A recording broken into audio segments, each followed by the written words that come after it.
गीता के माध्यम से भगवान श्री कृष्ण आत्मा को सर्वश्रेष्ठ समझकर कामरूप वैरी को मारने के लिए अर्जुन को आज्ञा देते हैं और कहते हैं, इस प्रकार बुद्धि से पर अर्थात सूक्ष्म बलवान और अत्यंत श्रेष्ठ आत्मा को जानकर और बुद्धि के द्वारा मन को वश में करके हे महाबाहो, तू इस कामरूप दुर्जय शत्रु को मार डाल।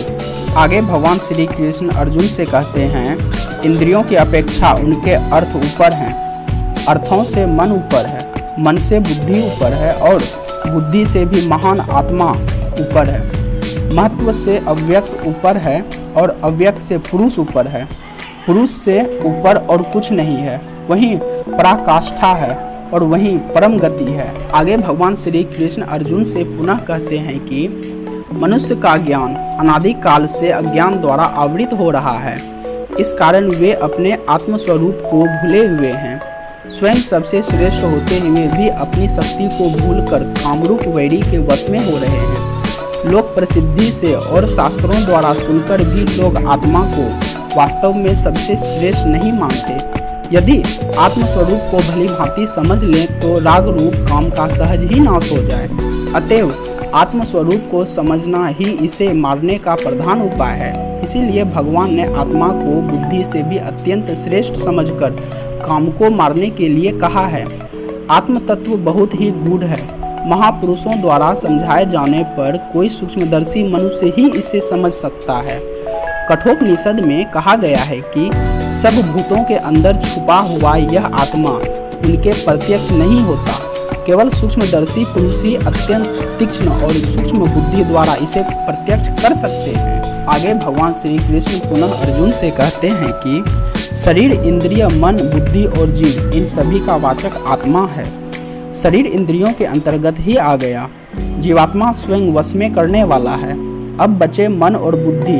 बुद्धि को मन से बलवान कहा गया है, अतः इसके द्वारा मन को वश में किया जा सकता है।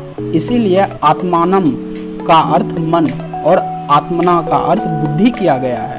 आगे पुनः भगवान ने 6ठे अध्याय में मन को वश में करने के लिए अभ्यास और वैराग्य ये 2 उपाय बतलाए हैं। प्रत्येक इंद्रिय के विषय में मनुष्य का स्वाभाविक राग द्वेष रहता है। विषयों के साथ इंद्रियों का संबंध होते समय जब जब राग द्वेष का अवसर आवे तब तब बड़ी सावधानी के साथ बुद्धि से विचार करते हुए राग द्वेष के वश में न होने की चेष्टा रखने से स्नेह स्नेह राग द्वेष कम होते चले जाते हैं। यहाँ बुद्धि से विचार कर इंद्रियों के भोगों में दुख और दोषों का बार बार दर्शन कराकर मन की उनमें अरुचि उत्पन्न कराना वैराग्य है। और व्यवहार काल में स्वार्थ के त्याग की और ध्यान के समय मन को परमेश्वर के चिंतन में लगाने की चेष्टा रखना और मन को भोगों की प्रवृत्ति से हटाकर परमेश्वर के चिंतन में बार बार नियुक्त करना अभ्यास है। अब अर्जुन भगवान श्री कृष्ण से एक प्रश्न पूछते हैं कि जबकि आत्मा स्वयं सबसे प्रबल है, तब बुद्धि के द्वारा मन को वश में करके काम को मारने के लिए कैसे कहा है? आत्मा स्वयं ही कामरूप महान वैरी को मार सकता है। तो इसके उत्तर में भगवान श्री कृष्ण अर्जुन से कहते हैं कि अवश्य ही आत्मा में अत्यंत बल है, वह काम को मार सकता है। वस्तुतः उसी के बल को पाकर सब बलवान और क्रियाशील होते हैं, परंतु वह अपने महान बल को भूल रहा है। और जैसे प्रबल शक्तिशाली सम्राट अज्ञानवश अपने बल को भूलकर अपनी अपेक्षा सर्वथा बलहीन क्षुद्र और नौकर चाकरों के अधीन होकर उनकी हाँ में हाँ मिला देता है, वैसे ही आत्मा भी अपने को बुद्धि, मन और इंद्रियों के अधीन मानकर उनके काम प्रेरित उच्च श्रृंखलता पूर्वक मनमाने कार्यों में मूक अनुमति दे रहा है। इसी से उन बुद्धि, मन और इंद्रियों के अंदर छिपा हुआ काम जीवात्मा को विषयों का प्रलोभन देकर उसे संसार में फंसाता रहता है।